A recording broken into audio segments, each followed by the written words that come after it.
Son seres míticos presentes en casi todas las culturas del mundo. Suelen manifestarse en la oscuridad, difuminando la línea entre lo real y lo fantástico. Su figura combina elementos de lo sobrenatural, lo travieso y lo protector, lo que les ha permitido adaptarse a diferentes contextos culturales y épocas históricas.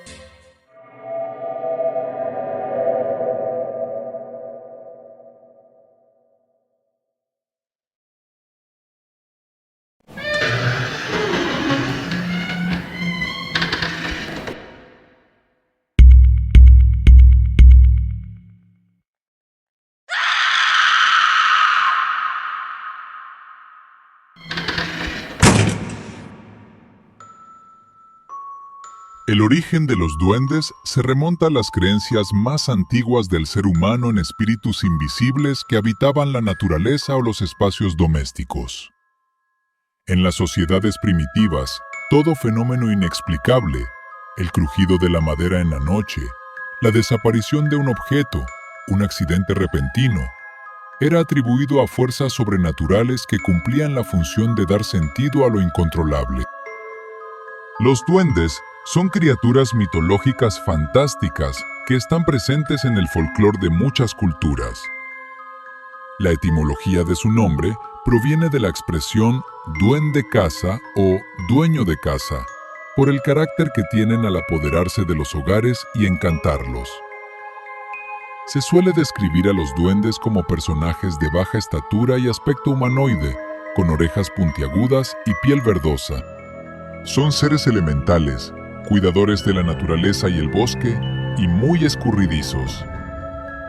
En la mitología de muchas culturas se les supone algún tipo de poder o conocimiento sobrenatural, además de una personalidad bromista o maliciosa, por el cual son culpados de todo tipo de daños menores en el entorno doméstico o rural. Habitan mundos propios no muy alejados del nuestro, aunque invisibles para nosotros porque nuestros sentidos son poco sutiles y poco desarrollados, y por tanto no aptos para observarlos. Se cree que son seres interdimensionales y atemporales, éticamente neutros e inteligentes, que viven en comunidades, siendo invisibles para los hombres, pero no para algunos animales y niños. Son juguetones, tramposos, y muy interesados en algunos aspectos sexuales de los humanos, a quienes a veces raptan cuando son niños. Este tipo de supersticiones ligadas a los hogares fueron difundidas por todo el Imperio Romano, ya que su religión pagana afirmaba que habían unos dioses menores que habitaban una casa a la que estaban ligados con la función de protegerla. Pero esta tradición se presenta también en el folclore de todas las naciones eslavas e incluso en el japonés.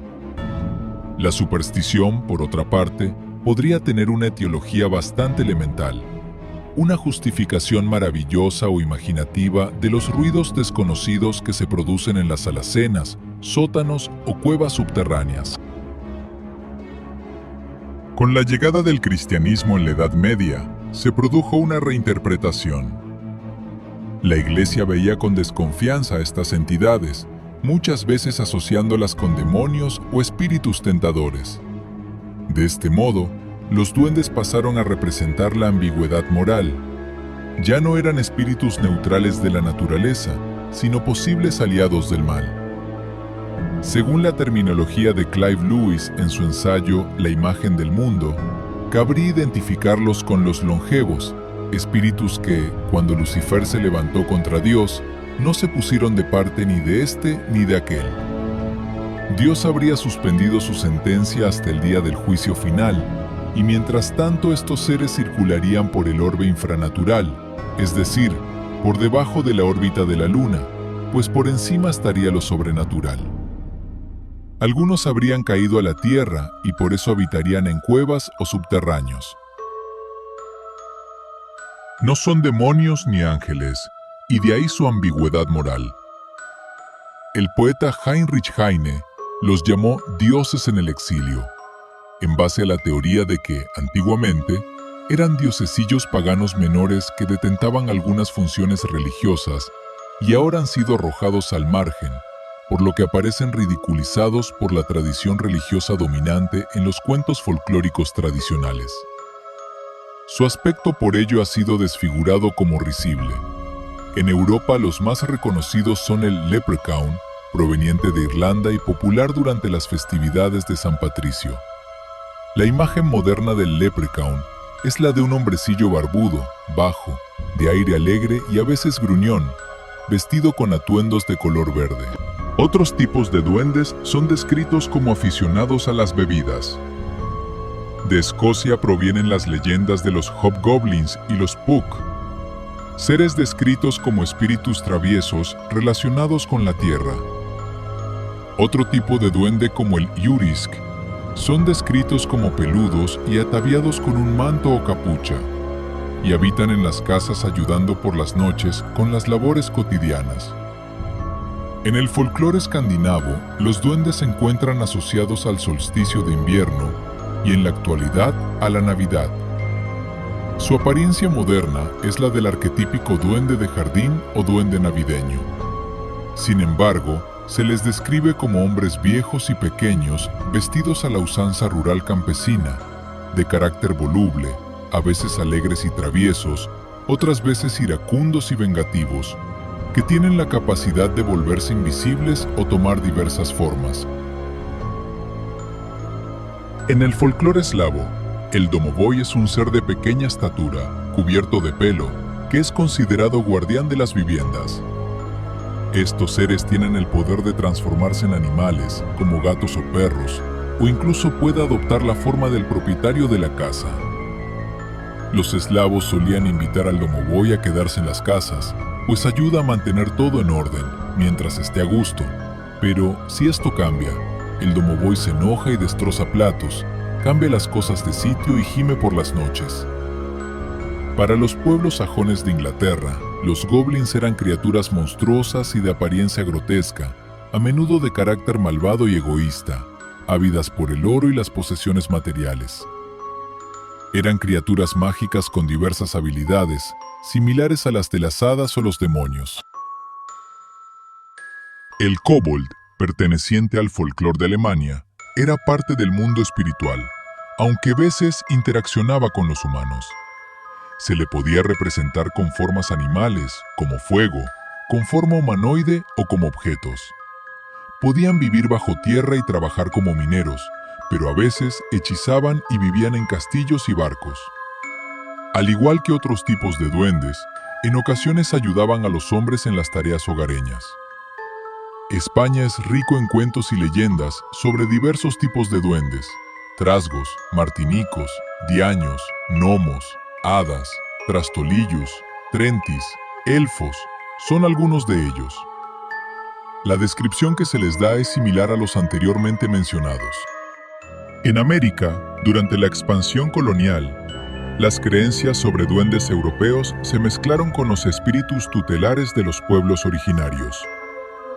En México, los aluches son un tipo de duende benéfico que habita en los campos de maíz.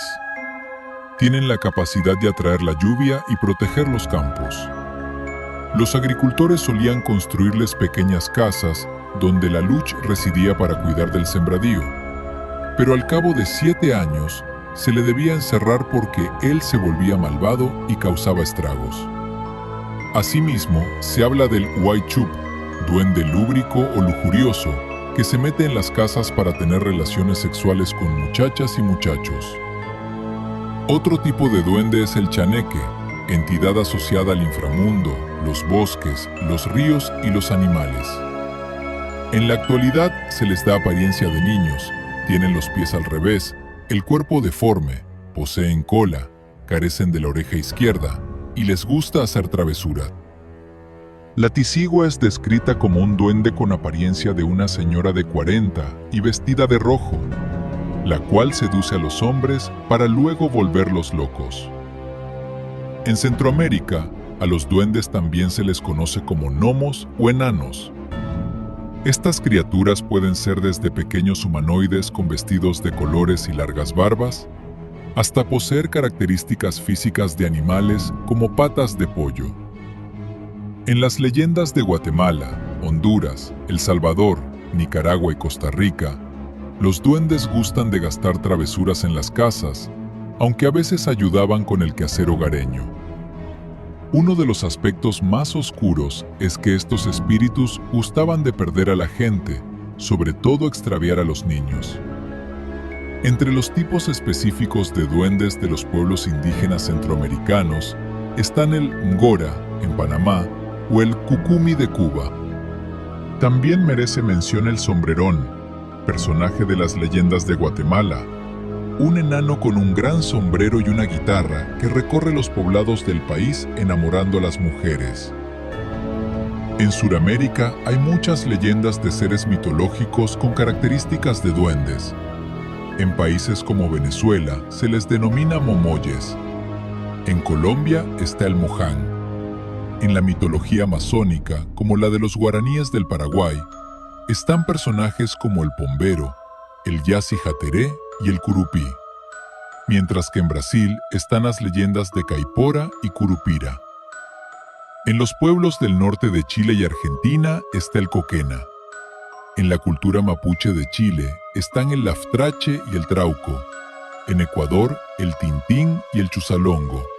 Y en Perú, el muqui, el chuyachaqui, el chinchilico y el chapichico. En Bolivia, en la región occidental, se los denomina como anchancho y como muqui. En Japón, existen unos seres denominados como yokai, y algunos son demasiados extraños como para encajar en alguna categoría. Estos son generalmente la transformación de una cierta clase de perversión o de criaturas halladas en la vida común. Algunos ejemplos son el Abura-sumashi, un goblin o duende viejo con cara de patata que bebe aceite, y el Ushi-oni, demonio vaca que se representa a veces con el cuerpo de una araña gigante. Otra clase de duende es el Amikari, el cual se le puede hallar en cuerpos de agua y los pescadores son más propensos a encontrarlo. Se le conoce también por ser inofensivo. La apariencia general de un Amikiri son las pinzas de langosta, cola de serpiente y cabeza de pájaro. En Corea del Sur también existen clases de duendes. Por ejemplo, los Dokaebi, que poseen extraordinarios poderes y habilidades que utilizan con los humanos, ya sea haciéndoles trucos o ayudándolos. En el folclore chino, los Mogwai son seres pequeños que se reproducen con el agua de lluvia. Se les considera una representación metafórica de la abundancia que puede traer el agua de lluvia para las cosechas que, descontrolada, puede causar daño. En Filipinas está la leyenda del Aswang, que es un duende a veces considerado un brujo o demonio. Es un ser nocturno que toma las formas que quiere, como las de un perro, gato, ave u otro animal. El Aswang coge preferentemente niños, abandonados y caminantes solitarios. Con su lengua horriblemente dilatada, negra y flexible como la seda, extrae los fetos a las mujeres que están encintas. A él se atribuyen los dolores en el parto. Finalmente, en la Edad Moderna y el romanticismo europeo, los duendes fueron revalorizados como parte del redescubrimiento de lo fantástico. Escritores y poetas los incluyeron en relatos de misterio y en cuentos de hadas. Más adelante, en el siglo XIX y XX, la literatura infantil los dulcificó, convirtiéndolos en seres mágicos, más cercanos al juego que al terror. Si llegaste hasta aquí, gracias por ver el video. No olvides que puedes suscribirte y darle al botón de me gusta. Hasta la próxima.